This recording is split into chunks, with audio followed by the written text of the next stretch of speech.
Salut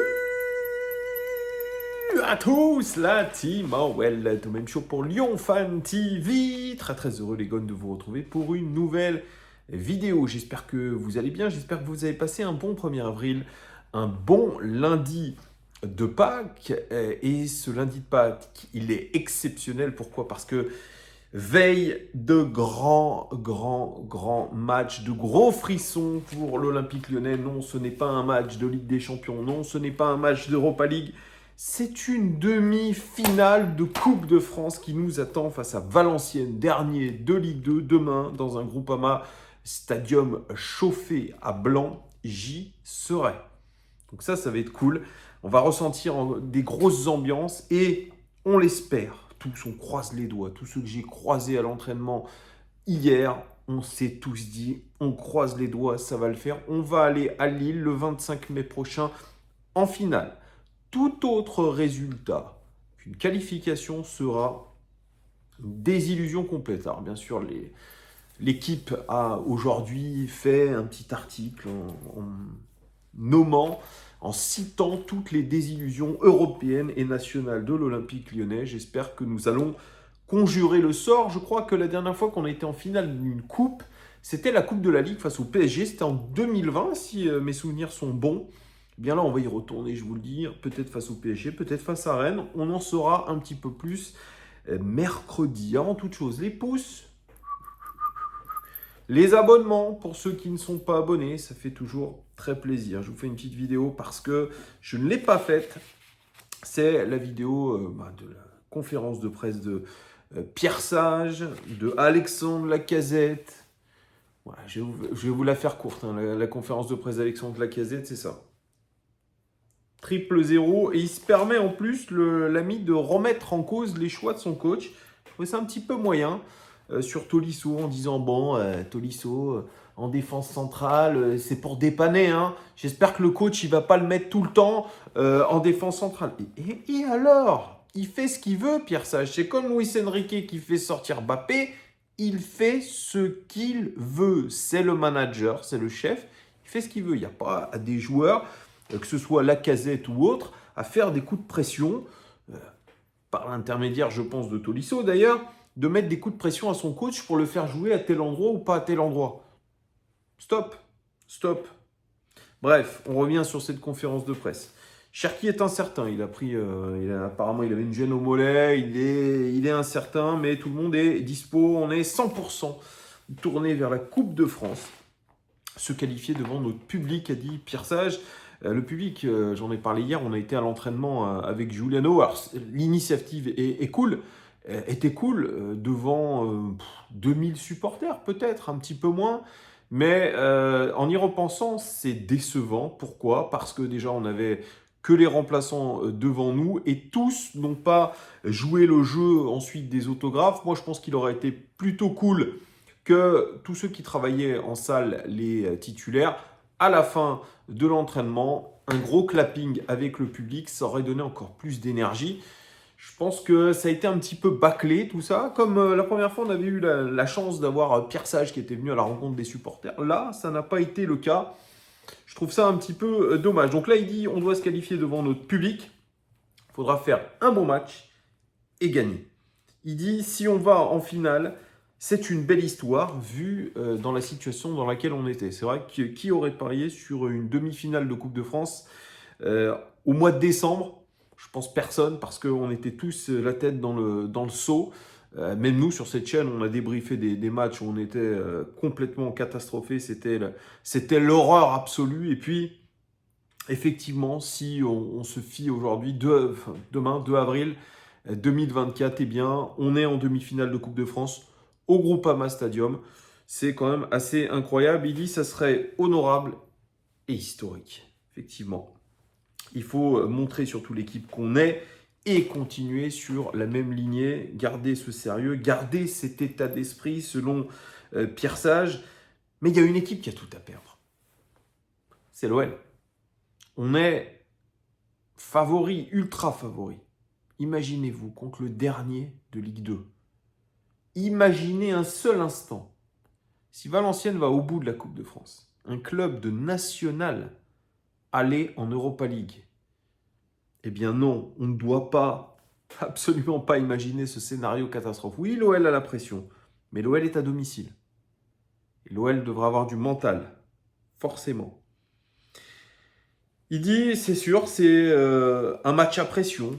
C'est dur d'enchaîner un match 2 jours plus tard. C'est vrai, il y a eu ce match de Reims, pardon, oui. Et ensuite, on enchaîne 2 jours plus tard, 3 jours plus tard avec ce match face à Valenciennes, match à pression. Il dit, c'est sûr, après une trêve internationale qui a usé les organismes pour certains.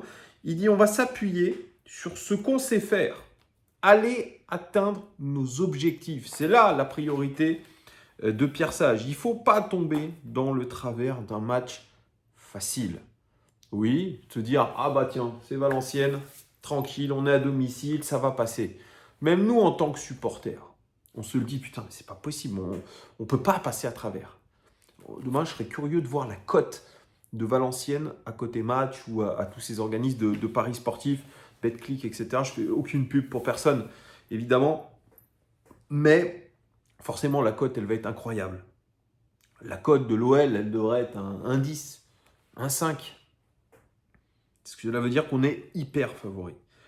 Selon Pierre Sage, il faut respecter absolument les supporters. Oui, mais il le redit très souvent, ça.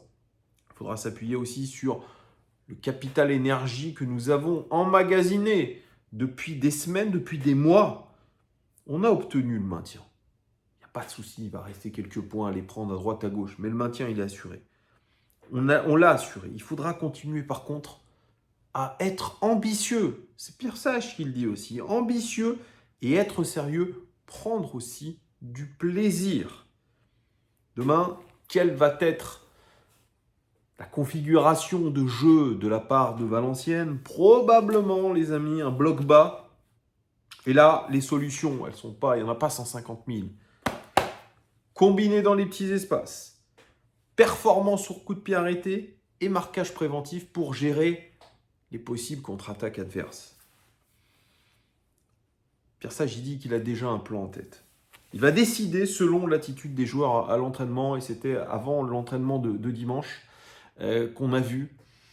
Il a dit, je vais voir. Il y a des joueurs qui vont avoir envie de se montrer, qui vont avoir envie de prouver qu'ils ont leur place dans cette équipe. Et c'est vrai que je ne vous en ai pas parlé, mais moi j'ai été très attentif à l'entraînement d'hier, pardon. Et j'ai trouvé Mangala très très bon. Le Penant, très très bon.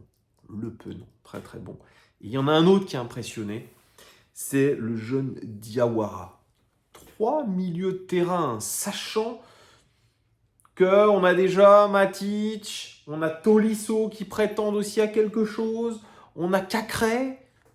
Peut-être qu'il y aura une surprise, parce que j'ai vu 3 joueurs qui avaient faim. Clinton Mata aussi a fait un très très bon entraînement. Saïd Benrahma, il a fait aussi lui un très bel entraînement. Kasperi lui aussi dans la cage a été très imposant, il sera titulaire demain. Mais vous voyez, il y a un casse-tête. Et il le dit, moi je regarde les attitudes à l'entraînement. J'ai trouvé ça très bizarre parce que Pierre Sage, il faut savoir que, vous le voyez sur les vidéos, il est très en retrait. Il est carrément, allez, facilement à 5-10 mètres à l'écart. Et j'ai fait la réflexion à la personne qui était à côté de moi. Je me dis, mais comment il fait pour voir les choses alors qu'il est en rase-motte? Alors que nous, en étant un petit peu en hauteur, on a vu ce qui se passait un petit peu plus clairement.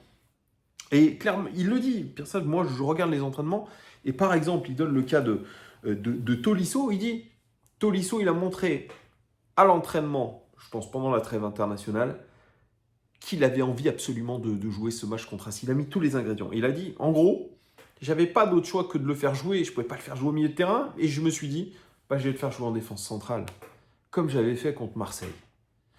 Et il dit, ça aussi, c'est un moyen d'être surprenant. Et ça, c'est pas la première fois que Pierre Sage dit on doit être surprenant pour l'adversaire. Ça me fait penser un petit peu au cours de tennis que j'ai vu par le passé avec mon ancien coach, où il nous faisait faire des exercices en disant, cette fois-ci, au bout de 2 coups de raquette, tu dois essayer de faire un truc surprenant, un truc que tu tenterais pas, un truc qui doit surprendre l'adversaire. Et Pierre Sage, il essaye de faire ça. de surprendre l'adversaire avec des compos, avec des placements un petit peu différents. C'est pour ça que souvent, quand il y a les compos et qu'on fait les avant-matchs, on se dit, mais comment il va jouer en 4-4 de losange? Il joue à 3 derrière. Un tel, il est où sur le terrain? Effectivement, il nous perd un petit peu. Mais je trouve ça plutôt intéressant, créer la confusion chez l'adversaire. Et bien sûr, bon, il finit là-dessus. Aussi, il dit qu'il faut faire un grand match collectif. Voilà, il faut être collectivement, il faut être au-dessus. Pour ce qui est de Valenciennes, il dit ils ont un statut Valenciennes qui nous impose de prendre le match très au sérieux. Une seule chose à vivre pour eux de la saison, c'est la Coupe de France. Ils le savent, hein, ils sont enterrés en championnat, etc. Et il dit on va devoir gérer l'aspect mental, ne pas les laisser espérer. Il dit dans le tunnel, il va falloir que même les regards, quand on va mettre un regard à un adversaire de Valenciennes, il doit savoir qu'il n'existera pas ce soir. Demain, c'est intensité Ligue des Champions. On doit les écraser. Il n'y a pas d'autre choix. C'est ce qu'a dit Pierre Sage.